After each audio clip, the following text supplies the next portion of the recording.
Abran por favor en el Evangelio de Lucas, capítulo 1, versículo 5. Lucas, capítulo 1, versículo 5. Vamos a leer hasta el verso 25. Dice así: Hubo en los días de Herodes, rey de Judea, un sacerdote llamado Zacarías, de la clase de Abías. Su mujer era de las hijas de Aarón y se llamaba Elisabet. Ambos eran justos delante de Dios y andaban irreprensibles en todos los mandamientos y ordenanzas del Señor. Pero no tenían hijo, porque Elisabet era estéril y ambos eran ya de edad avanzada. Aconteció que ejerciendo Zacarías el sacerdocio delante de Dios, según el orden de su clase, conforme a la costumbre del sacerdocio, le tocó en suerte ofrecer el incienso entrando en el santuario del Señor.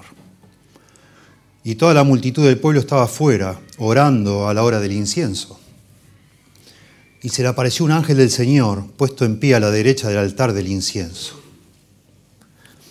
Y se turbó Zacarías al verle, y le sobrecogió temor.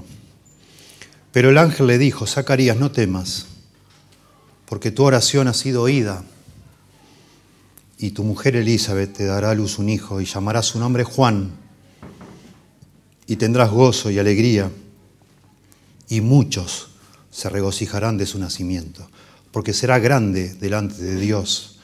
No beberá vino ni sidra, y será lleno del Espíritu Santo, aún desde el vientre de su madre. Y hará que muchos de los hijos de Israel se conviertan al Señor Dios de ellos. E irá delante de él con el espíritu y el poder de Elías, para hacer volver los corazones de los padres a los hijos y de los rebeldes a la prudencia de los justos, para preparar al Señor un pueblo bien dispuesto. Dijo Zacarías al ángel: ¿en qué conoceré esto? Porque yo soy viejo y mi mujer es de edad avanzada. Respondiendo el ángel le dijo: yo soy Gabriel, que estoy delante de Dios, y he sido enviado a hablarte y darte estas buenas nuevas, y ahora quedarás mudo y no podrás hablar hasta el día en que esto se haga, por cuanto no creísteis mis palabras, las cuales se cumplirán a su tiempo. Y el pueblo estaba esperando a Zacarías y se extrañaba de que él se demorase en el santuario. Pero cuando salió, no les podía hablar, y comprendieron que había visto visión en el santuario. Él les hablaba por señas y permaneció mudo. Y cumplidos los días de su ministerio, se fue a su casa. Después de aquellos días concibió su mujer Elisabet y se recluyó en casa por 5 meses diciendo: así ha hecho conmigo el Señor en los días en que se dignó quitar mi afrenta entre los hombres. Es muy difícil para nosotros ponernos en el lugar de los judíos en este momento, cuando escribe Lucas, o cuando sucede lo que escribe Lucas. Han pasado 400 años de silencio ya. Esto es el comienzo del Nuevo Testamento. Termina el Antiguo Testamento, hemos leído recién el libro de Malaquías, hablando sobre que algún día iba a venir un tiempo de juicio, pero también de salvación. Iba a venir alguien que iba a ser el Señor mismo, en definitiva, a traer una era de luz, de sol, la era mesiánica. Termina el Antiguo Testamento. Si uno viene siguiendo el hilo más o menos de todo lo que pasa en el Antiguo Testamento, termina de una manera muy triste, como una desilusión. El pueblo de Israel insiste en caer en pecado, tanto el Judá en el sur como Israel en el norte. Ambos pueblos son deportados, son invadidos por naciones extranjeras, en el norte por Asiria, en el sur Judá por los babilonios. Pasan 70 años de cautiverio en Babilonia, lo que supuestamente va de alguna manera a quebrantar al pueblo de Israel. Vuelven después de esos 70 años los que quieren volver, y la mayoría no quieren volver. Vuelve un remanente, ¿sí?, a reedificar Jerusalén y tratar de tener una vida espiritual alrededor del templo. Pero cuando termina el Antiguo Testamento, hay 3 libros después. De los que vuelven hay 3 libros, Ageo, Zacarías y Malaquías, escritos describiendo un poco cómo estaba el ambiente en ese momento, después del cautiverio. Supuestamente habían aprendido la gran lección en cuanto a ya no adorar ídolos y amar a Dios. Bueno, no vemos idolatría en el sentido, digamos, estricto del término en el libro de Malaquías, pero sí vemos apatía completa espiritual. No les interesa nada, están aburridos de Dios. Los mismos personas que deberían liderar espiritualmente al pueblo lo hacen de mala gana, los sacerdotes. Todo está mal. ¿Sí? La gente es mundana. No hay amor a Dios. Hay peleas, hay desunión, se estafan el uno al otro y hay desavenencias incluso entre padres e hijos, como dice acá. Y así termina el Antiguo Testamento. Y el que lee dice, uy, ¿y entonces cómo podemos resolver esto? Y a lo largo de todos los profetas menores, Ageo, Zacarías y Malaquías son profetas menores, se viene elaborando, se viene como cocinando, digamos así, la idea de que la solución no va a venir hasta que venga el Mesías. Y ese Mesías tiene que ver con Dios, por supuesto. La esperanza mesiánica empieza a desarrollarse y termina el Antiguo Testamento con esa esperanza inconclusa, digamos. No, el Mesías no está. Y asombrosamente pasan más de 400 años sin que el Mesías aparezca.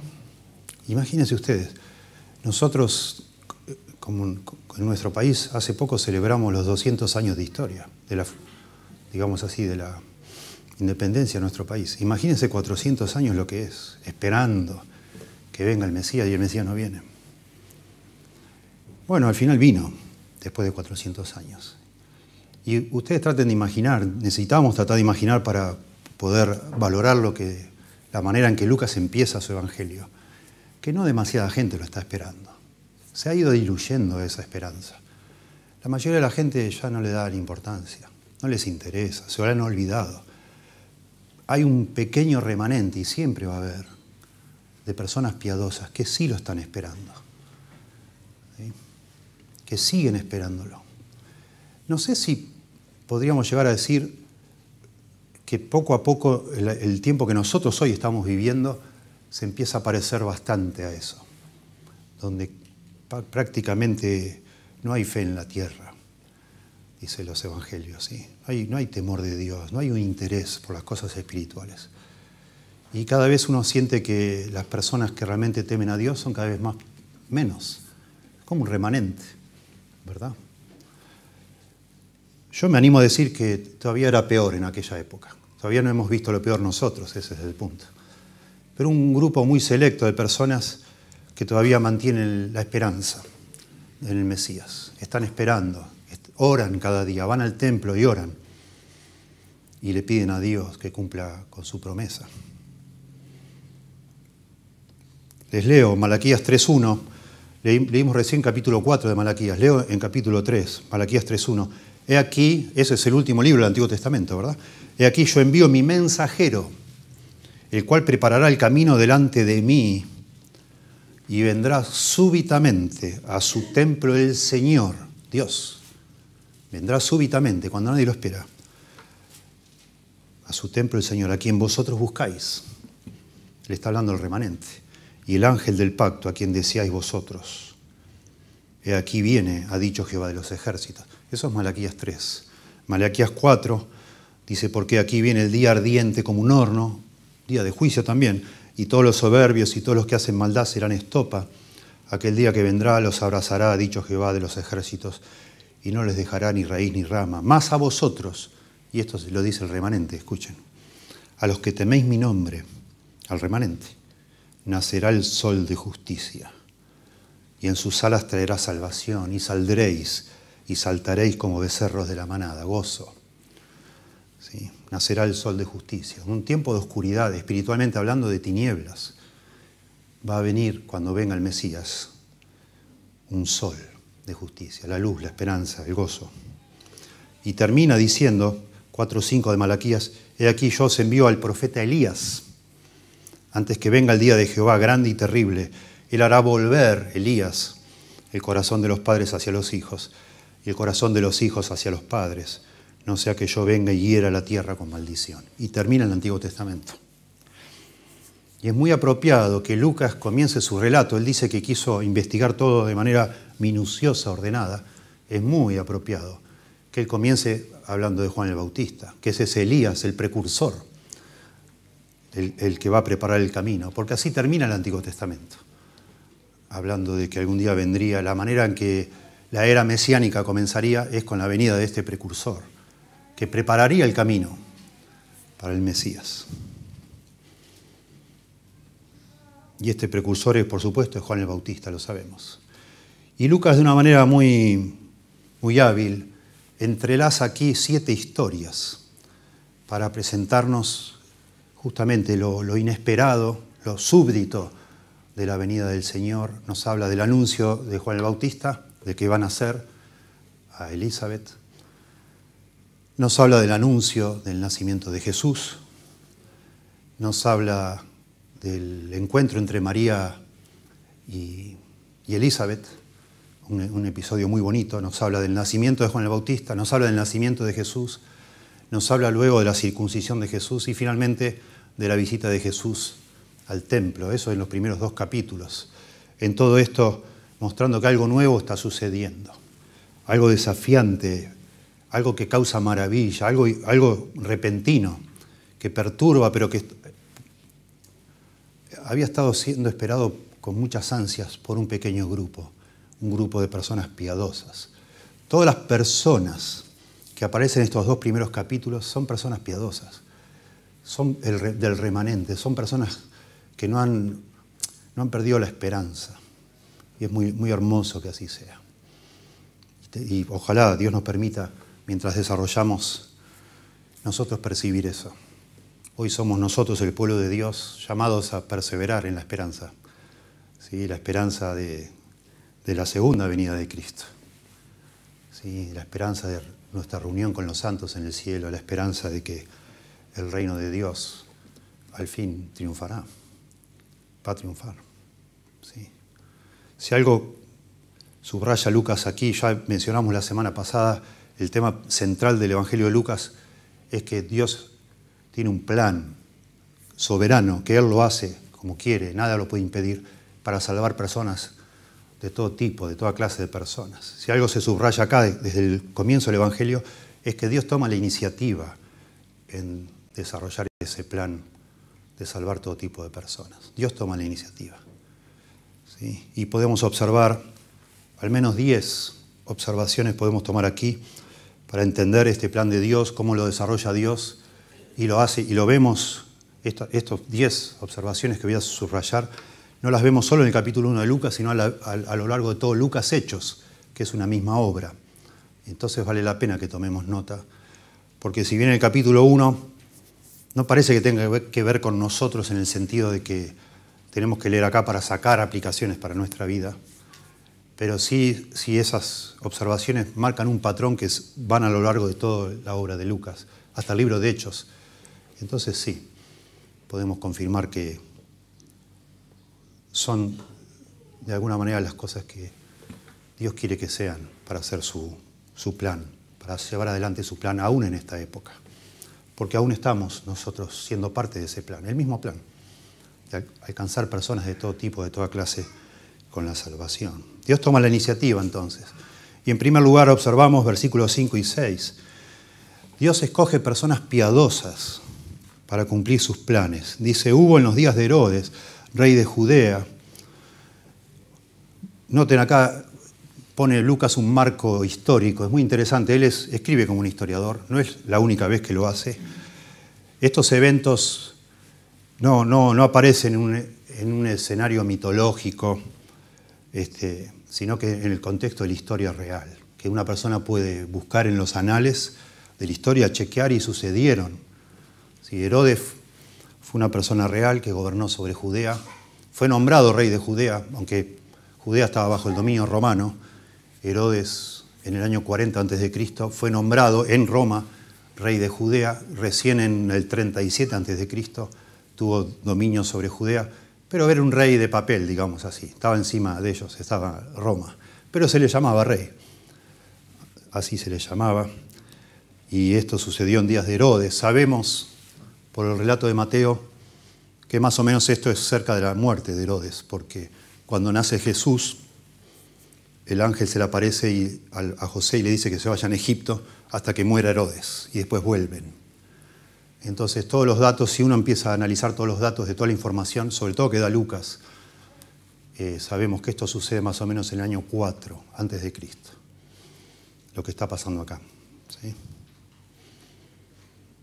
Y dice, hubo en los días de Herodes, rey de Judea, un sacerdote llamado Zacarías, de la clase de Abías.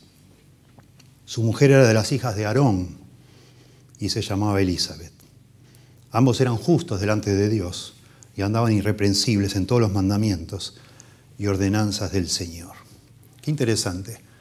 Nos habla de dos personas piadosas. ¿Sí? Los dos, de alguna manera, tienen derecho por ascendencia de participar o de estar en el grupo de los sacerdotes. Los sacerdotes eran varones, no mujeres, pero Elizabeth, se nos recalca acá, era descendiente de Aarón, lo cual es sumamente importante, y le daba también a Zacarías, su esposo, cierta chapa, digamos así, todavía más importante, de haberse casado con una mujer de esa clase.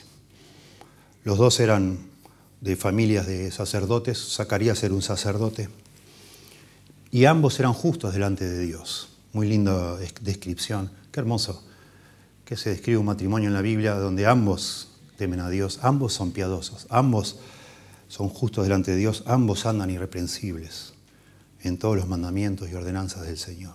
Hermoso. Y eso, por supuesto, Lucas lo introduce intencionalmente, esta información. Después sabemos que María también es piadosa, que es una adolescente, la mamá de Jesús, y es piadosa también. Y sabemos que aparece después una señora Ana, una señora viuda muy mayor, que es una mujer piadosa, y un señor Simeón, y también se nos muestra como un hombre piadoso. Es muy hermoso eso. De nuevo, lo que quiere hacer Lucas es pintar en estos primeros 2 capítulos de alguna manera un cuadro representativo de lo que significaba ser parte del remanente, de esa gente que aún en contra de toda esperanza seguía esperando, seguía creyendo. Los lectores de Lucas, dice un escritor, se adentran en un mundo saturado por la piedad de las instituciones, prácticas y esperanzas judías del Segundo Templo, un auténtico festival de salvación. Me gusta mucho esa frase porque uno llegaba a ser del remanente por la gracia de Dios, por supuesto. Zacarías y Elizabeth eran piadosos porque Dios les había concedido ese temor, ese corazón dócil, por supuesto. Otro escritor dice, el propósito del narrador es presentar al lector el remanente fiel del pueblo de Dios, esperando con expectación el cumplimiento de las promesas que Dios les había dado. Un énfasis comenzando el Evangelio. Pero es una realidad, y pensemos. Por supuesto, lo primero que Dios tiene que hacer con nosotros es salvarnos, limpiarnos el pecado, perdonarnos, llamarnos a la salvación. Pero una vez que Dios nos llama a la salvación, Dios nos quiere usar, y Dios usa para sus planes personas piadosas, personas que lo toman en serio, que no juegan con Él, que realmente creen, aún contra toda esperanza. Nos vamos dando cuenta, muchos de nosotros, que hace años que estamos con el Señor, que la fe es asunto serio. No es un entusiasmo de un mes, una semana, 2, 3 años, sino que es una maratón, ¿no? Una vida entera y la rutina, y bueno, la fidelidad implica seguir creyendo a pesar de que todo sigue igual, ¿verdad? Y eso es ser piadoso, y Dios usa a esas personas, que a pesar de todo, a pesar de las desilusiones que a veces tenemos alrededor nuestro, donde sea que nos congreguemos, seguimos adelante porque el Señor nunca nos ha fallado. Dios usa, Dios escoge, decimos acá, personas piadosas para cumplir con sus planes. Y le vamos a sumar lo que sigue, pues es muy interesante. Cuando decimos personas piadosas no estamos diciendo super personas, personas excepcionales, fuera de serie, no. Irónicamente, este matrimonio eran piadosos, eran personas mayores, pero irónicamente no tenían hijos. Y eso haría que todos los conocidos de ellos pensaran que no eran piadosos. Porque en aquella época no tener hijos era señal de que Dios no estaba favoreciéndote. Que a lo mejor no eras algo estarías haciendo, por algo Dios no te había dado hijos. Tremendo. Y entonces podemos decir que Dios, también casi como un principio, Dios escoge para llevar adelante sus planes a personas con limitaciones.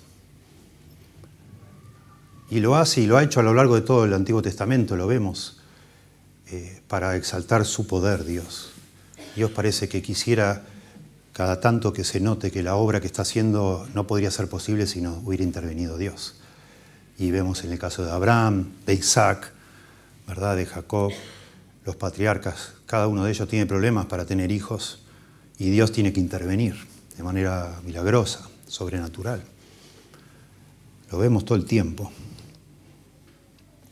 Pero más allá, además de nuevo, de que saber que tanto Zacarías como Elizabeth ya no podían tener hijos y lo van a tener igual, eso nos habla de intervención directa de Dios. Dios toma la iniciativa, estamos diciendo, para llevar adelante sus planes. Además de eso, nos habla de una pareja piadosa pero quebrantada. ¿Sí? Dios usa las limitaciones de nuestra vida para quebrantarnos. Porque Dios nos usa mejor cuando estamos quebrantados. Cuando nos sentimos inapropiados, cuando sentimos que no damos la talla, que no podemos, que somos incapaces. Es muy interesante pensar en eso. Porque no es que solo las vecinas de Elizabeth dirían, esta señora seguramente algún pecado tiene. Se hace la santa, pero mira, no tiene hijos. Seguro que Elizabeth también lo pensaba. Porque nosotros lo pensaríamos. Señor, ¿qué pasó? ¿Será que no soy la persona? ¿Será que mis esfuerzos por agradarte no alcanzan, no son puros, no son correctos? ¿Será que tengo algún pecado escondido? Así pensamos, ¿no? Y eso nos quebranta. Y así es como Dios nos usa, cuando somos humillados, cuando pensamos, yo no tengo el amor que quisiera tener, yo no tengo la pasión, yo a veces fallo, demasiado fallo. Y Dios en esa situación nos usa, ¿verdad? Y eso lo vemos a lo largo de todo el Evangelio de Lucas y en el libro de Hechos también. Se ve que Lucas quiere resaltar eso. La gran reversión que ya hemos hablado. Que Dios ha humillado a los poderosos, a los soberbios, a los que se creen algo y exaltado a los humildes. Qué interesante que en el capítulo siguiente de esta señora Ana, que es una viejita, que dice que hace 84 años que es viuda, lo cual también era un estigma en aquella época. Era un estigma no tener hijos y era un estigma no tener un marido. 84 años. Según yo entiendo leyendo ahí, estuvo 7 años nada más con su marido y quedó viuda. Y 84 años estuvo quebrantada. Pero Dios la bendice y la usa de una manera preciosa. Bueno, Lucas subraya, sin duda, para los que veían la esterilidad de Elizabeth como una señal de que Dios no la estaba bendiciendo, Lucas subraya que ella es una mujer piadosa, que cumplía con los mandamientos de Dios, que amaba a Dios. No, ese es el caso, por supuesto. En tercer lugar, Dios escoge personas comunes para cumplir con sus planes. ¿Sí? Personas piadosas, claro, personas con limitaciones, y lo subraya Lucas y lo subrayamos siempre nosotros, que ninguno de nosotros piense que por tener alguna limitación Dios no lo puede usar. Al contrario. Y personas comunes. Yo conozco personas preciosas. Hace unos años tuve la oportunidad de conocer a un hombre llamado Juan en Puerto Montt. Quizás se le escuche este sermón, él suele seguirnos. Juan es tartamudo y él es pastor de 2 iglesias y es tartamudo. Porque nadie más se le anima, quiere tener esa carga, esa responsabilidad. Y Dios usa a Juan, me encanta. Y Juan es tartamudo sobre todo abajo del púlpito. Cuando está en el púlpito, medio que se le va. Y Dios lo usa de una manera preciosa. Una persona común, llena de limitaciones, por supuesto, y hablábamos toda su vida, como cualquier tartamudo, supongo que dirá, ha sido objeto de burlas, de desprecio, de personas que dicen, no, imposible, imposible. Pero bueno, Juan es pastor de 2 iglesias. Gracias a Dios. Dios escoge personas comunes, quebrantadas y comunes, para cumplir sus planes. Dice, aconteció, verso 10, que ejerciendo Zacarías el sacerdocio delante de Dios, según el orden de su clase, conforme a las costumbres del sacerdocio, le tocó en suerte ofrecer el incienso, entrando en el santuario del Señor. Bueno, necesitamos entender cositas de las ceremonias judías. Había, por supuesto, un grupo selecto de sacerdotes que vivían en Jerusalén, que vivían prácticamente día a día en el templo, eran principales entre los sacerdotes, pero la mayoría de ellos no. Los sacerdotes estaban divididos en 24 divisiones, que les tocaba ministrar 2 veces al año una semana.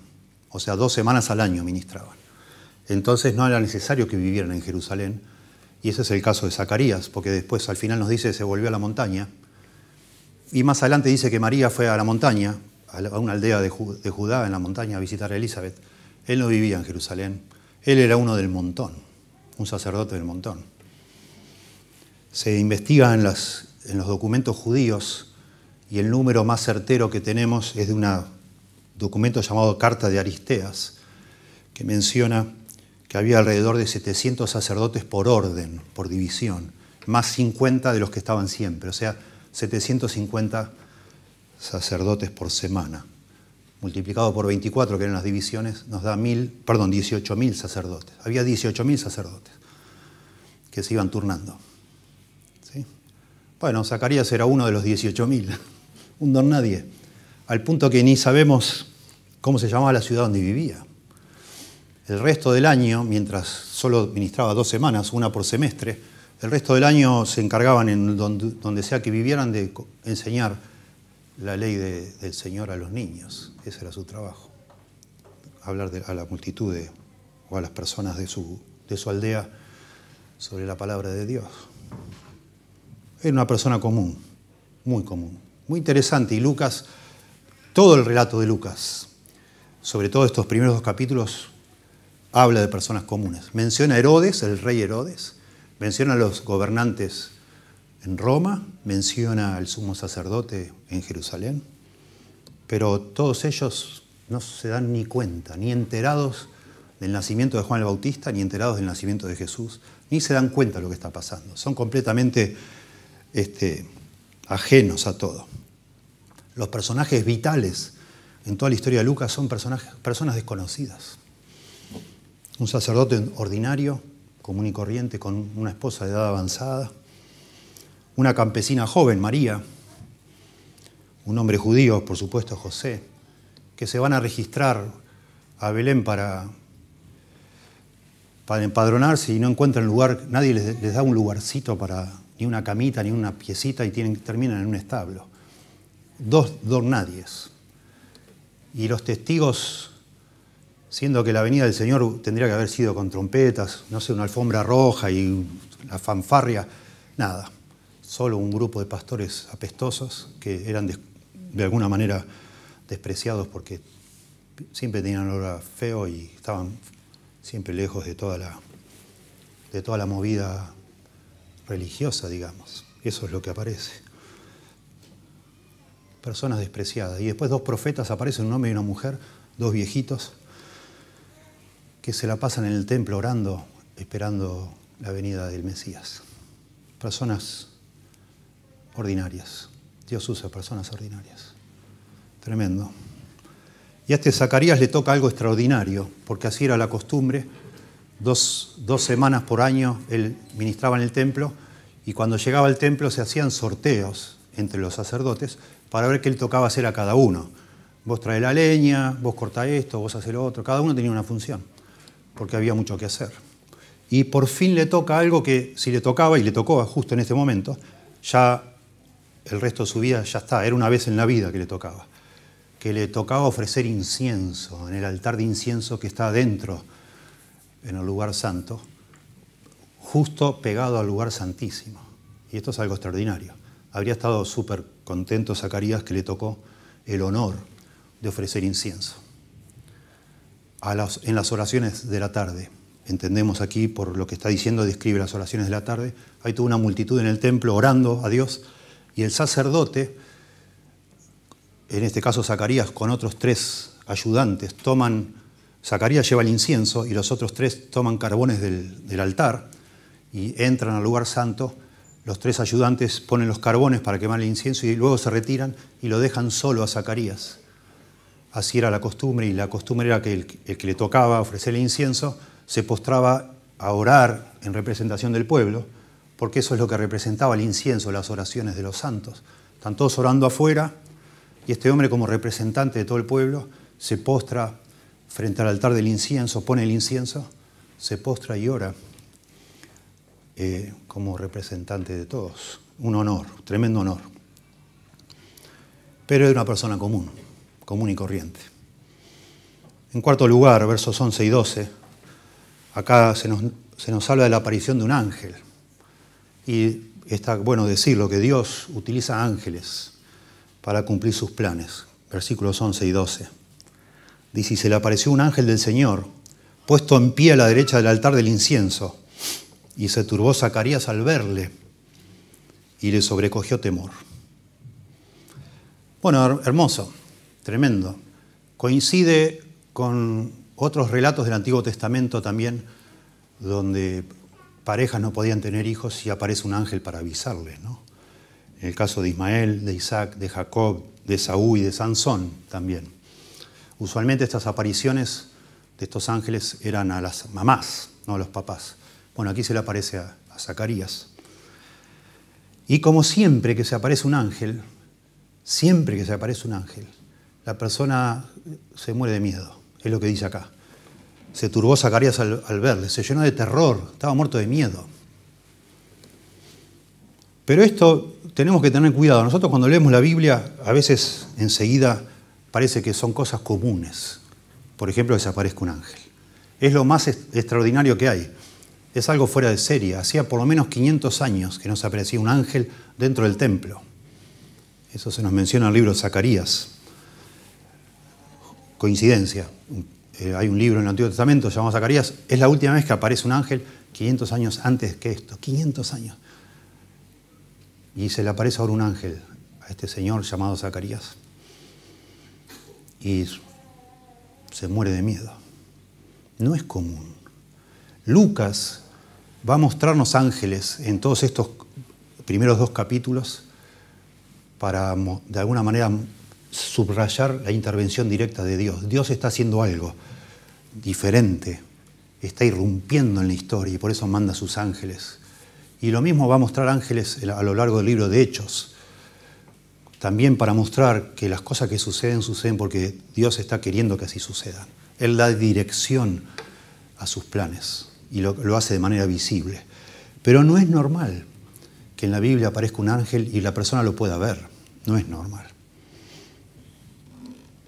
No es normal. Y las pocas veces que aparece un ángel, la persona se muere de miedo. Y esto es muy importante decirlo, porque entre nosotros, no acá adentro creo que no, pero entre nosotros, en el mundo en que vivimos, hay otros evangélicos que dicen que ven ángeles, que han visto un ángel y te cuentan la historia, etc. Y casi nunca los agarró miedo y fue algo como lo más común, encontrar y verse con un ángel, ¿sí? No es así. Cuando una persona ve un ángel, teme por su vida, cuando de verdad es un ángel del Señor. Dios no necesita hacerse ver. De hecho, casi nunca se hace ver. Pero sí, Dios usa ángeles para llevar adelante sus planes. Y eso es muy interesante, decirlo y pensarlo. No lo sabemos nosotros, quizá algún día lo sepamos, pero Dios ha estado utilizando ángeles en tu vida y en la mía, vaya a saber cuántas veces. Porque lo dice las Escrituras. Dice en el libro de Hebreos 1:14, no son todos los ángeles y espíritus ministradores enviados para servicio a favor de los que serán herederos de la salvación. Muy interesante, Dios utiliza a los ángeles para protegernos, para guiarnos, para defendernos. Vaya a saber cómo y cuándo y cuántas veces. No lo sabemos, pero claro que sí. Claro que sí. Cuando se hacen visibles en las Escrituras es para mostrar, insisto, en que Dios está dirigiendo la historia. En quinto lugar, dice el verso 13, pero el ángel le dijo, Zacarías, no temas, porque tu oración ha sido oída, y tu mujer Elizabeth te dará a luz un hijo y llamarás su nombre Juan. Entonces, en quinto lugar, decimos que Dios utiliza las oraciones de su pueblo para cumplir sus planes. Tu oración ha sido oída, Zacarías. Y en el verso anterior decía que, un poquito antes, que el pueblo estaba afuera orando. El pueblo, el remanente, el pueblo piadoso, estaba orando a Dios, seguían orando, esperando a Dios que viniera la manifestación del Mesías. De nuevo, así como nos cuesta entender y lo aceptamos por fe que Dios usa ángeles, aunque no lo veamos, pero así es. Dios usa las oraciones de su pueblo. Y eso es algo que subraya muchísimo justamente Lucas, en Lucas y en Hechos, que las cosas suceden mientras las personas están orando. El pueblo de Dios está orando. No sabemos bien, porque después cuando el ángel le dice, vas a tener un hijo, Zacarías como que no le cree. Se ve que ya no oraba más por su hijo, como diciendo, ya soy viejo, ya somos viejos. Seguramente había orado por su hijo, pero parece que ya no oraba más por eso. Ya estaba medio cínico con ese tema. Pero oraría Zacarías seguramente por la esperanza mesiánica. Acá, intencionalmente, el ángel le dice, tu oración ha sido respondida, y la verdad sabemos, por lo que sigue diciendo el ángel y por lo que sucede después, que la oración no solo responde a una pareja de ancianos que quieren un hijo, sino que responde a todos el pueblo de Israel que estaba esperando a su Mesías, porque viene el Mesías. Responde a todos. Respondiéndole a esta pareja, por fin viene este precursor del Mesías y responde a las oraciones de todos. Nosotros sabemos hoy, los judíos ortodoxos lo vemos, van al muro de los lamentos y siguen pidiendo por eso, siguen pidiendo. Ellos no creen que Jesús es el Mesías. Y muchos de ellos siguen yendo allí pidiendo que venga el Mesías. Imagínense, toda una vida yendo a un lugar a llevar oraciones, pidiendo que venga el Mesías. Así era el pueblo de Israel que se nos pinta acá, o gran parte, o el remanente, una parte del pueblo de Israel esperando a su Mesías. Y el ángel le dice, bueno, no temas, tus oraciones van a ser respondidas, han sido oídas y van a ser respondidas, tu mujer va a tener un hijo. Y le dice qué nombre va a tener el hijo, muy interesante. Ya que se aparezca un ángel para decir que vas a tener un hijo, habla de que ese hijo es alguien especial. Y que el ángel te diga el nombre que le tenés que poner es porque es muy especial también. Porque Dios ha decidido ponerle ese nombre. Dios tiene un plan con esa persona. Y ese es el caso, por supuesto, de Juan el Bautista. El nombre Juan, Yohanan en hebreo, es Yahweh o Jehová es bondadoso. Pero Lucas nunca lo explica ese significado. Y sabemos que le escribe a los griegos, o sea que no le da demasiada importancia Lucas a ese tema, pero es la idea de que Dios por fin contesta, ¿no?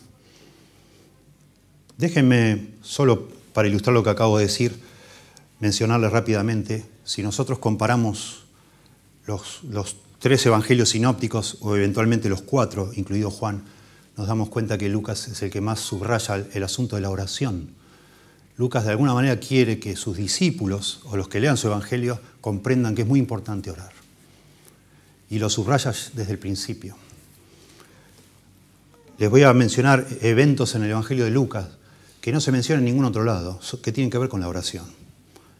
Jesús está orando mientras el Espíritu desciende sobre él en el bautismo. En los otros evangelios no dice nada que estaba orando. En Lucas sí. Jesús se retira al desierto para orar después de sanar un leproso en 5:16 de Lucas. Jesús ora toda la noche antes de elegir a los 12 apóstoles.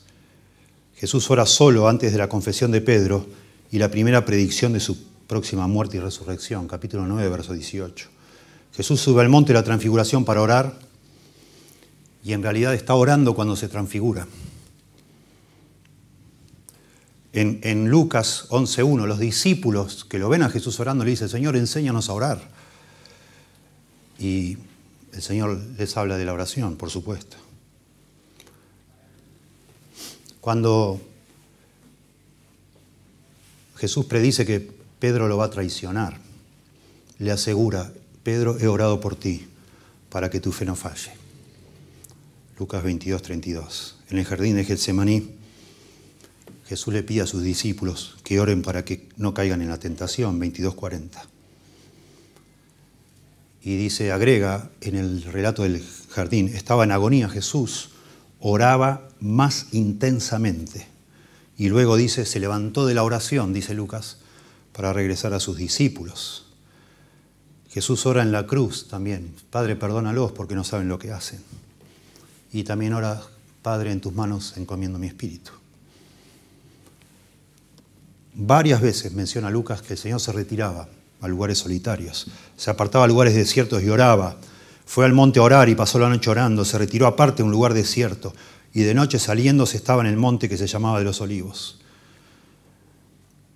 Y les enseña cómo orar, capítulo 11, y los alienta a la oración diligente, capítulo 18, con la parábola del juez injusto. Lo mismo el capítulo 21, el capítulo 22, etcétera, etcétera, etcétera, etcétera. Dice un escritor, el propósito de Lucas en todo esto es mostrar la relación única de Jesús con Dios. Para hacer la voluntad de su Padre, debe permanecer en comunión íntima con Él. Esto alentaría a la iglesia de los días de Lucas a hacer lo mismo, buscar esa comunión con Dios. Y lo mismo sucede en el libro de Hechos. Cuando Lucas describe lo que hacía la iglesia, se dedicaban a la oración, al partimiento del pan, a la doctrina de los apóstoles y a la comunión unos con otros. Oraban. Y cuando los apóstoles se ven sobrepasados, dicen, no es justo que nosotros dejemos del ministerio de la palabra y de la oración para atender las mesas. Busquen otras personas. Es un tema sobresaliente. Por eso decimos que Dios usa las oraciones de su pueblo para llevar adelante sus planes. De una manera que no las llegamos a entender, pero Dios lo usa ahí. El remanente piadoso ora, aunque a veces parece que no tiene sentido hacerlo. Ora. En sexto lugar, Dios trae gozo al hombre por medio de su plan redentor. Estamos hablando de que Dios es soberano, Él toma la iniciativa en desarrollar su plan. Aquí empieza presentándose ese plan de la salvación. Y se nos dice que este plan va a traer gozo, pero gozo exuberante, porque le dice el verso 14, el ángel le dice, y tendrás gozo y alegría. Le dice a Zacarías, bueno, obvio, si ya pensé que no iba a tener hijo, qué lindo tener un hijo. Y muchos se regocijarán de su nacimiento. Qué interesante, no solo Elizabeth y Zacarías iban a tener gozo, sino muchos, no todos. Muchos es inquietante. No es que todos se iban a gozar. La verdad es que Juan el Bautista fue una persona muy disruptiva y a muchas personas no lo quisieron para nada. Lo odiaron y al final lo mataron. No es que todo el mundo estaba contentísimo, que por fin vino el precursor para anunciar al Mesías. No lo querían ni ver, no lo soportaban. Pero muchos, no todos, pero sí muchos, tuvieron gran gozo, se regocijaron por el ministerio de Juan el Bautista. Por eso decimos que Dios trae al hombre gozo por medio de su plan redentor. El gozo está relacionado con el objetivo de ese plan, que es perdonar nuestros pecados, salvarnos, redimirnos. Es que ese es el gran problema de nuestra vida. Es la necesidad que tenemos de la salvación. Que el Señor nos salve, nos perdone. Eso es lo que hace que nuestra vida sea tan tediosa, tan vacía. No poder estar bien con Dios. Todos lo sabemos. A veces, lamentablemente, y nos duele a nosotros los adultos, nos sospechamos que los adolescentes en una iglesia todavía no se dan cuenta de eso. Se creen que la vida es preciosa, maravillosa, todo va pum para arriba, que el gozo está por ahí afuera, está en un boliche, en una bebida. Los que hemos vivido suficientes años sabemos que no. No. El gozo no está ni en una carrera, ni en una familia a veces, ni en lograr tus metas. No está. Tener hijos. El que no tiene piensa, si tuviera. sería bárbaro. El que no tiene piensa, si tuviera, no sé, es tal casa, tal auto, tal título, tal cosa. Qué bueno sería. No lo crean. Eso es todo ilusiones vanidosas. O vanidades ilusorias, dice la Biblia. Son vanidades ilusorias. Si yo pudiera. Tené cuidado. Mirá que a muchos de nosotros Dios ya nos ha dado todo lo que alguna vez quisimos y no tiene nada que ver. El gozo viene por otro lado. Es por el Señor. Estar bien con Dios. Eso es lo que trae gozo. Y acá se nos dice, un poquito más adelante, cuál es el ministerio de Juan el Bautista, es llamar a las personas a amigarse con Dios. Eso trae gozo. Poder estar bien con Dios, nuestro Creador, y saber que si morimos está todo bien. Está todo arreglado. Ya está todo arreglado. Y ese es uno de los grandes temas de Lucas. De nuevo, insisto, precioso. Mi deseo, en parte, cuando predico, es que por supuesto, cada sermón se pare solo, podamos de cada sermón sacar para nuestra vida lo necesario, pero también quisiera que reavive en nuestro corazón un deseo, una pasión y un amor por los evangelios, por el Señor Jesucristo, y el evangelio particularmente de Lucas, en este caso. Es muy interesante subrayar, notar que Lucas, de todos los evangelios, es el que más habla del gozo, pero de una manera exuberante. ¿Sí? Las palabras relacionadas con gozo, regocijo y alabanza son inusualmente comunes en Lucas y en Hechos. ¿Sí? Elizabeth tendrá gozo por su hijo, como se le dice el ángel acá, y además muchos más van a tener gozo. María, cuando visita a su prima, dice que Juan el Bautista salta de gozo en el vientre de Elizabeth, ustedes se acuerdan. María expresa gozo al concebir del Espíritu Santo y prorrumpe en ese himno hermoso llamado el Magnificat. Es una canción de gozo, todo. Sí.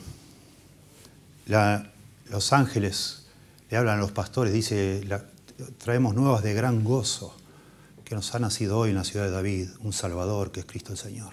Él trae gozo. Los 70 regresan con gozo, en Lucas 10:17, al comprobar la llegada de la salvación. Jesús se regocija en el Espíritu, Lucas 10:21. Y así, acuérdense, Lucas, que es exclusivo de Lucas, las 3 parábolas de Lucas 15. El hombre que encuentra la oveja perdida vuelve con gozo y junta a sus amigos y hace una fiesta de que encontró la oveja. Y la mujer que barre la casa y encuentra la moneda, llama a sus amigas y hace una fiesta de gozo. Y el padre que pierde a su hijo, ingrato, malvado, pero se arrepiente y vuelve, hace una fiesta. Y Jesús en los 3 casos dice, os digo que así habrá gozo en el cielo por un pecador que se arrepienta. Eso es lo que da gozo. Por fin encontrar el camino de la vida. Y gozo en la tierra y gozo en el cielo. Gozo en todas partes. Precioso. Y así, historias de gozo, gozo, gozo, alabanza, regocijo. Es hermoso el Evangelio de Lucas, es el Evangelio de los banquetes.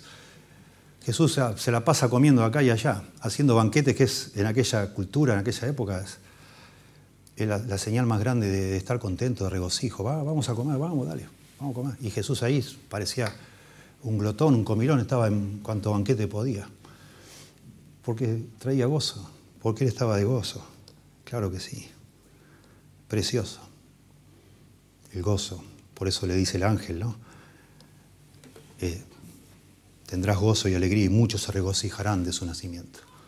Al final el foco principal del gozo es Jesús, pero este hombre, Juan, venía justamente a presentar a Jesús, a introducir a Jesús, ¿verdad? Juan no estaba de banquete en banquete, al contrario.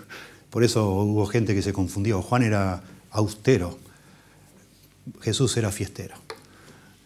Y está bien, porque él vino a traernos el perdón y la salvación. En séptimo lugar, en los versículos 15 y 16, tenemos que decir, como aclarando, ¿no?, que Dios llama a ciertas personas y los capacita especialmente para cumplir sus planes. Recién hablamos de personas comunes, personas quebrantadas, personas piadosas, pero acá vemos ahora, en el caso de Juan el Bautista, que es una persona extraordinaria. Pero no porque él fuera extraordinario, Dios lo hace extraordinario. Ya el ángel anuncia su nacimiento, el ángel le pone nombre y ahora el ángel avisa también que este hombre va a estar capacitado extraordinariamente. Dice, porque será grande, verso 15, delante de Dios. Bueno, acá este porque engancha por el motivo de por qué van a tener gozo, ¿no? Hace calor un poco, ¿eh? No sé quién tiene el control. Un poquito de calor hace. Porque será grande delante de Dios. Esto a mí me llama mucho la atención y me tengo que frenar la tentación de desarrollarlo demasiado. Pero esto no es común que se diga de una persona en toda la Biblia. Será grande delante de Dios. ¿Chan? Y por supuesto que es algo relativo. Ser grande o ser chico, ser pequeño, ser, qué sé yo, insignificante. La Biblia dice que Juan el Bautista será grande delante de Dios. Iba a ser grande delante de Dios. Bueno, Dios lo hace así. Él no tenía nada en sí mismo extraordinario. Dice, no beberá vino ni sidra y será lleno del Espíritu Santo, aún desde el vientre de su madre. Excepcional. También esto. Y hará que muchos de los hijos de Israel se conviertan al Señor Dios de ellos. Dios llama a ciertas personas y las capacita de manera extraordinaria para cumplir su plan. Lo vemos con los apóstoles. Por supuesto que los apóstoles tenían capacidades extraordinarias. Y lo vemos aún el día de hoy, yo creo, sin que nosotros nos creamos nada, pero Dios llama a una persona para ser pastor de una iglesia o no. Y la iglesia lo debe identificar, pero eso no hace que esa persona sea más que nadie. Al contrario, pone una responsabilidad enorme sobre su vida. Y lo veo acá, a mí me toca el corazón mucho leer esto. Este hombre tuvo un ministerio extraordinario. Algunos creen que era nazareno por esto de que no beberá vino ni sidra. Pero no dice nada la Biblia. Lo que dice es que este hombre, para vivir cumplir con ese mandato extraordinario, tenía que, de alguna manera, enfocarse, casi como un atleta, ¿no? Que es un atleta, una persona que se da cuenta que en la vida quiere lograr algo extraordinario, no sale a la noche, no va con los amigos, se acuesta temprano, come ciertas cosas no come, se priva de un montón de cosas para lograr hacer algo extraordinario. Y bueno, lo mismo se dice de Juan el Bautista. Dios le dio un encargo extraordinario, fuera de serie. Y ese encargo lo hizo a él el más grande delante de Dios de todos los hombres. Y ese encargo era volver el corazón de su pueblo a Dios. Tremendo. Preparar el camino para la venida del Mesías. Y eso era algo tan serio que él no debía evitar todo tipo de distracciones mundanas. A mí me llama la atención, algunos que conocen la Biblia valorarán esto, que Pablo cuando habla de ser lleno del Espíritu Santo, Efesios 5:18, dice, no os embriaguéis con vino, antes bien sed llenos del Espíritu Santo. En la misma línea habla de ser lleno del Espíritu Santo y no ser lleno o controlado por el alcohol, por el vino. Acá dice, no beberá vino ni sidra y será lleno del Espíritu Santo. Qué interesante. Qué interesante. Juan, que iba a ser lleno del Espíritu Santo desde el vientre de su madre, controlado por el Espíritu Santo, no debía permitir que otra cosa lo controle, porque el Espíritu Santo lo iba a controlar. Interesante. En la Biblia no se, paréntesis, ya que me metí, en la Biblia no se condena beber vino, sí la borrachera, sí se condena, pero no el beber vino. Pero algunas personas, como es el caso de este hombre, de Juan, de los sacerdotes, de los gobernantes, se recomienda que no beban nada para tener el enfoque que necesitaban para esa tarea extraordinaria. Y hará que muchos, dice acá, de los hijos de Israel se conviertan al Señor Dios de ellos. Eso iba a ser Juan, lo cual es precioso. Y esto engancha con todo el tema de los profetas menores. El pueblo debía volver a Dios, el pueblo se había alejado de Dios y alguien tenía que llamarlos a volver. Lo que está diciendo el ángel es que Juan va a ser un profeta, va a ser un profeta del Señor, que va a llamar al pueblo a volver a Dios, va a predicar arrepentimiento. Y esto es tremendo. Miren, en el Antiguo Testamento se dice que iba a venir Elías como precursor del Señor. Elías fue un profeta que predicó de manera muy fuerte, arrepentimiento también, pero hizo muchísimos milagros. Lo que más sabemos de Elías son los milagros, más que lo que predicó. Sin embargo, Juan el Bautista no se nos dice haber hecho ningún milagro. No sabemos de ningún milagro, que sepamos, no hizo ninguno. Solo predicó. es que en la Biblia, sobre todo en el Nuevo Testamento, el mayor de los milagros es que nuestro corazón se ha cambiado. Y a eso fue llamado Juan el Bautista, a hacer que los corazones se vuelvan a Dios. Y eso es milagroso. Que vos y yo, después de escuchar la palabra de Dios, nos quebrantemos y digamos, uy, sí, Señor, soy un pecador, yo te necesito. Es verdad, qué barbaridad, cómo he hecho con mi vida, cómo te ignoré, qué orgulloso que soy, etc. Eso es un milagro de Dios. Y te entregues al Señor, y el Dios te dé un nuevo corazón y te dé una nueva vida. Eso es milagroso, claro que sí. Y es en ese gran milagro que creemos en una iglesia como esta. Que a veces nos dicen, ¿ustedes no creen en los milagros? Claro que creemos, claro que sí. Pero el plan de Dios, y aquí es lo que enfatiza Lucas, el plan de Dios es redimir personas, de todo tipo de personas, de toda clase, de salvarlas, no sanarlas, no darles dinero, no darles prosperidad. ¿Y después qué? Sino es cambiar el corazón, cambiar los corazones. Y ese cambio de corazón tiene un efecto no solo vertical con Dios, sino horizontal, dice acá, y hará que muchos de los hijos de Israel se conviertan al Señor, y dice antes, hará volver, dice después, verso 17, e irá delante de él con el espíritu y el poder de Elías para hacer volver los corazones de los padres a los hijos y de los rebeldes a la prudencia de los justos, para preparar al Señor un pueblo bien dispuesto. Un cambio horizontal también. Los padres enemistados con los hijos se reconcilian. Los necios, los rebeldes, se vuelven prudentes y sabios. Los vagos se hacen trabajadores. Lo hemos visto. 33 años hace que estoy pastoreando esta iglesia y por la gracia de Dios he visto personas que antes no agarraban una pala ni a tiros y hasta que conocieron al Señor. Y trabajan ahora porque Dios ha cambiado su corazón, etc. Horizontal, sí, cambios horizontales, no solo verticales. Maravilloso, maravilloso. En octavo lugar, tomado de este versículo 17, Dios prepara nuestros corazones para poder aceptar sus planes. Un detalle para mí, muy notable que no me gustaba dejarlo pasar y con el cual he meditado casi toda la semana. Dice que irá delante de él, de Dios, delante del Mesías, con el espíritu y el poder de Elías, para hacer volver los corazones de los padres a los hijos y de los rebeldes a la prudencia de los justos, para preparar al Señor un pueblo bien dispuesto. Y eso de preparar un pueblo bien dispuesto, y pensando y leyendo y buscando, qué interesante que nosotros, o que el pueblo de Dios, este remanente, haya tenido que ser preparado para recibir al Señor. Juan el Bautista predicaba, arrepentíos porque el reino de los cielos se ha acercado. Aparece Jesús y predica lo mismo, arrepentíos porque el reino de los cielos se ha acercado. La predicación es la misma, pero aparentemente Dios quería que antes que lo predicara Jesús, viniera otra persona preparando el corazón, haciéndole saber a personas ciegas en su orgullo que necesitaban arrepentirse. Y eso es lo que a veces necesitamos. Y Dios usa. Yo pienso en mi propia salvación. Dios preparó mi corazón para que un día yo me rindiera a Jesucristo. A los 17 años conocí a Cristo. Me rendí a Él, siendo que yo decía que era ateo.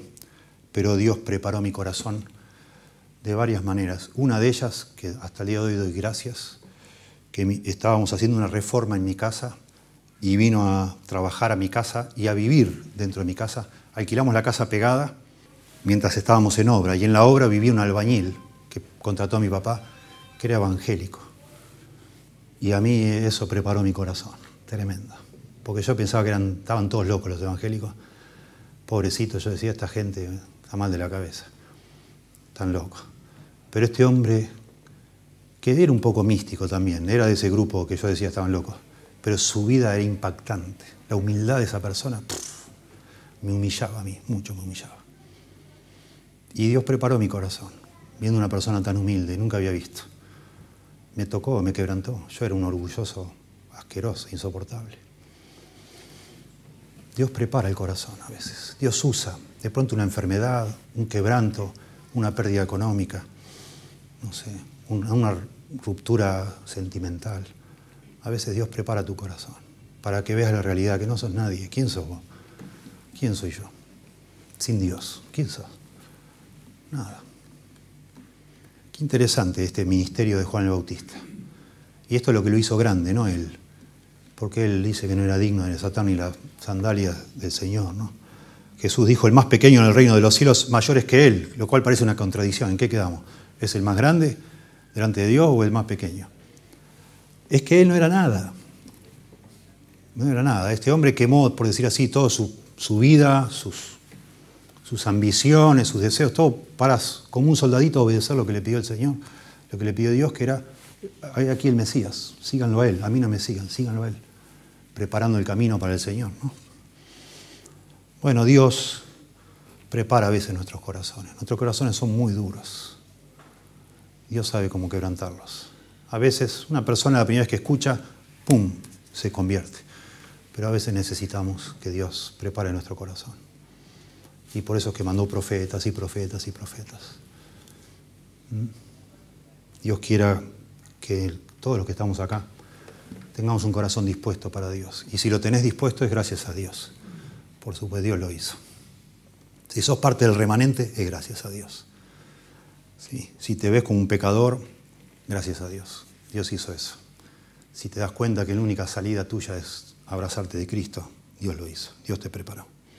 En noveno lugar, Dios usa pecadores para cumplir sus planes. Volvemos a Zacarías. Interesante este hombre, que sí era piadoso, que sí estaba quebrantado, claro que sí. Pero era un pecador, era una persona común, pero era un pecador. Aún piadoso era una persona que dudaba, que no tenía tanta fe por momentos. Dijo Zacarías, verso 18, al ángel, ¿en qué conoceré esto? Porque yo soy viejo y mi mujer es de edad avanzada. Respondiendo el ángel le dijo, me gusta esto, yo soy Gabriel, yo soy viejo, le dice Zacarías. Y el ángel le dice, yo soy Gabriel.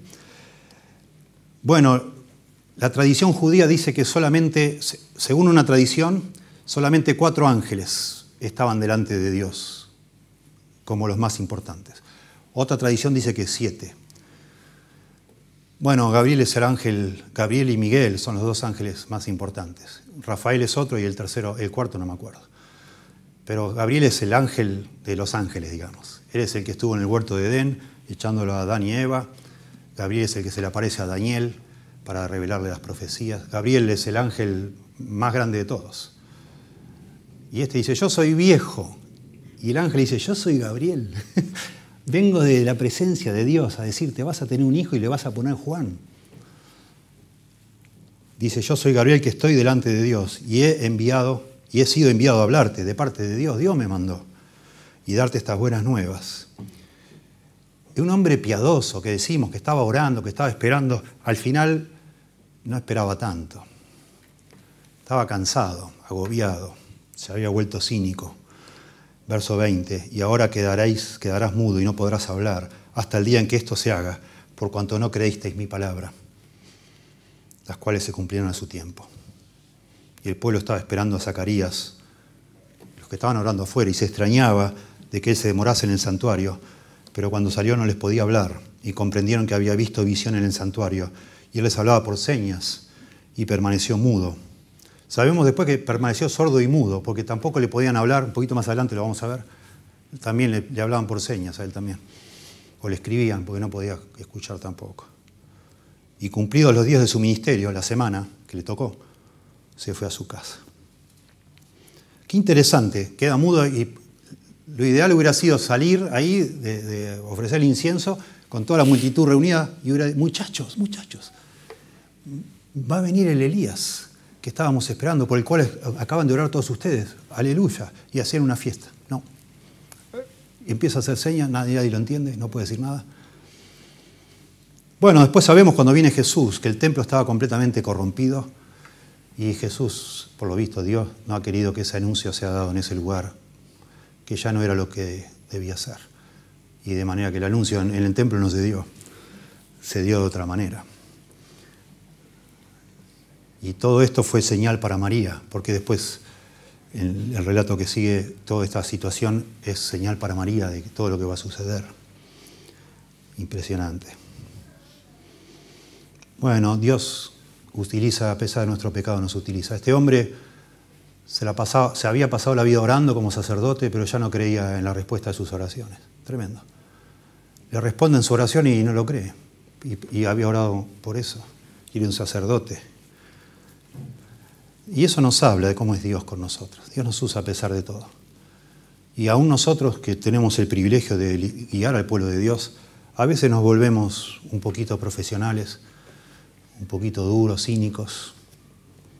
Y eso es una lucha para todos nosotros. Que no nos pase. Seguir amando a Dios, seguir emocionándonos cuando una persona se convierte. Seguir llorando quizás cuando leemos un pasaje de la Biblia, como alguna vez lo hicimos, emocionados, ¿no? A veces decimos, ufa, otra vez, ¿no? Ya lo hemos hablado esto tantas veces. ¿Cómo nos cuesta mantener el corazón tiernito a las cosas de Dios, ¿no? ¿Cómo cuesta? Y así es la vida de una persona que quiere ser piadosa. Es una lucha permanente con la sinceridad, con ser genuinos. Este hombre, lamentablemente, está en un lugar, le toca el día del sorteo, el privilegio de estar ahí, y el hombre está en otra. El hombre está en otra, lamentablemente. Y así pasa con muchos de nosotros. Zacarías había estado orando con fe, pero aparentemente no creía en sus oraciones que fueran a ser contestadas. Era fiel llevando a cabo el ritual peligrosamente cerca del lugar santísimo en el templo, porque era peligroso estar ahí, de donde se creía que emanaba la presencia de Dios. Sin embargo, no fue capaz de creer que el ángel que se le apareció en el lugar santo era del todo creíble. En lugar del gozo y la alegría que se podría esperar que sintiera Zacarías ante la noticia, expresó duda y consternación. Su reacción revela que su esperanza de tener un hijo estaba totalmente muerta, aunque le seguía doliendo. Él actuaba religiosamente, oraba y realizaba su servicio sacerdotal, pero tras todos estos años no era capaz de creer que Dios jamás hiciera algo realmente. Lo mismo pasó en el libro de Hechos. Están orando porque Pedro está en la cárcel, ¿se acuerdan ustedes? Se junta la iglesia primitiva a orar porque Pedro está en la cárcel. Pedro es liberado de una manera sobrenatural por un ángel, atraviesa una reja, una pared, no sé, llega al lugar donde están orando, golpea la puerta, sale una chica a abrir, mira por la ventana, ve que es Pedro, le cierra la ventana en la cara, vuelve a los que están orando y les dice, Pedro está en la puerta. Y le dicen, cállate, no nos interrumpa, estamos orando. Pero están orando para que Pedro sea liberado. Pero ni pensaban que Pedro iba a ser liberado, entonces ni conectan que la oración ya estaba contestada la oración. Y dicen, no nos molestes, déjanos seguir orando. Convirtiendo esa oración en un fin en sí mismo, en definitiva. Y así nos pasa, sí, a todos nosotros. Que el Señor nos ayude mucho, que el Señor nos ayude. Sí. Yo, bueno, ustedes saben por lo que estoy pasando y lo estoy tratando de aprovechar como un retiro espiritual, porque es algo que siempre veníamos hablando con Jonathan, porque hemos sido demasiado privilegiados, tanto él como yo, el lugar donde estamos es el que cualquiera soñaría con estar, ¿no? Pero termina cansándonos tanto esfuerzo en viajar de un lado al otro. ¿Cuántos pastores quisieran viajar y tomar un avión acá, un avión allá, de un aeropuerto? Bueno, nosotros ya no. ¿Cuántos quisieran? Y la gran lucha de mi corazón es cómo tener esas ganas de caminar esa milla extra, de hacerlo extraordinario, con una motivación pura. Ese es el gran desafío. Y hace poco lo hablaba con uno de los ancianos allá de la iglesia de MacArthur, que me llamó y fue muy linda la charla. Y él me dice, me pasa lo mismo, tenemos la misma edad. Me dice, a mí me pasa lo mismo, y la respuesta que yo encontré, porque también he buscado, me dice, es amar más a Cristo. Amar más a Cristo. Qué lindo, ¿no? Y que el Señor nos ayude a amar a Cristo mucho. Y que todo lo que hagamos, lo hagamos por amor a Cristo. Y no nos cansemos, porque nos podemos cansar de ser cristianos. Y eso, ¿el Señor lo entiende? Claro que lo entiende. ¿Nos puede usar igual? Sí, como usó Zacarías, por supuesto. Pero acá esta mudez es un castigo, de alguna manera. No agrada al Señor que hagamos lo que hacemos de mala gana, ufa, otra vez ir a la iglesia, ufa, tal cosa, ufa. Qué lindo es hacer las cosas genuinamente por amor al Señor. Que el Señor nos ayude y tenemos el corazón para que así sea, ¿verdad? Bueno, y finalmente, Dios cumple sus promesas para que se realicen sus planes. Acá había promesas, como ya mencionamos, de 400, 500, 600, 700.000 años antes, que estaban por cumplirse. Y la gente empezó a pensar que ya no se iban a cumplir. Y ahora se suma una promesa más. Tu mujer va a quedar encinta. Y qué interesante que la promesa del ángel Gabriel, por supuesto que se cumple, y es un anticipo que se va a cumplir todo lo que Dios ha dicho. Dios cumple sus promesas para que se realicen sus planes. Verso 24, después de aquellos días concibió su mujer Elizabeth y se recluyó en casa por 5 meses diciendo, así ha hecho conmigo el Señor en los días en que se dignó quitar mi afrenta entre los hombres. Muy detallista Lucas dice, después de aquellos días, ¿qué días? Que Zacarías volvió a su casa. No vaya a ser que alguien piense que quedó encinta, pero no de Zacarías, ¿no? Volvió él a su casa y después que volvió, quedó encinta Elizabeth, concibió. Y no sabemos por qué se recluyó en su casa. Era una señora mayor, no ha querido que la gente lo viera. Probablemente esto tiene conexión con que María la vaya a ver y sucede lo que sucede un poquito más adelante. Nadie lo sabía. En definitiva, todo está relacionado con este anuncio, que al final Zacarías recobra la voz cuando nace Juan y entonces sí profetiza lo que el ángel no quiso que diga en ese momento, ¿no? Y bueno, qué hermoso. Qué hermoso que Dios cumpla sus promesas. Y las ha cumplido con la venida de Cristo y nosotros somos del grupo de evangélicos, digamos así, que pensamos que todavía hay muchísimas promesas que no se han cumplido al pie de la letra y se tienen que cumplir al pie de la letra. Es el plan de Dios. Y esas promesas incluyen un reino milenial sobre la tierra. Algún día lo explicaremos mejor. Creemos que eso no fue de mentirita, sino de verdad. Dios cumple sus promesas, todas. Todas. Y a pesar de que pase mucho tiempo, eso no significa que no se van a cumplir. Tenemos que creer que sí, se cumplen.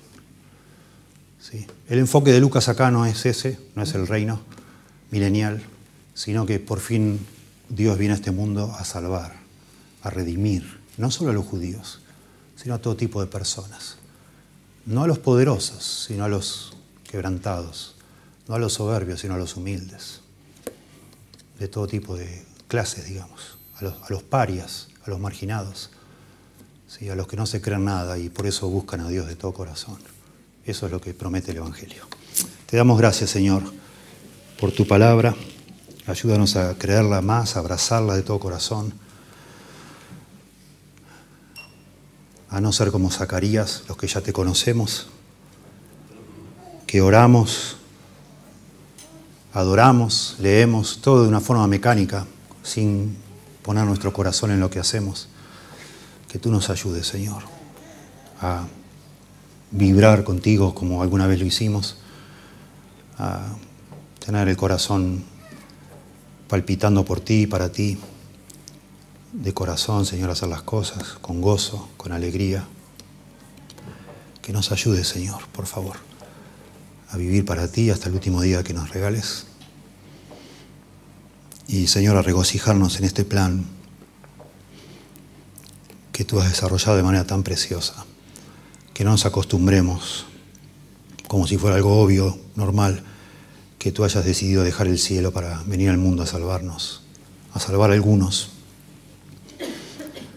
a los que se arrepienten de sus pecados y te abrazan a ti con fe salvadora, Señor. Ayúdanos, Señor, por favor, a todos, a los que aún no tienen esa fe, que tú tengas misericordia de ellos, por favor, te rogamos. En el nombre de Jesús.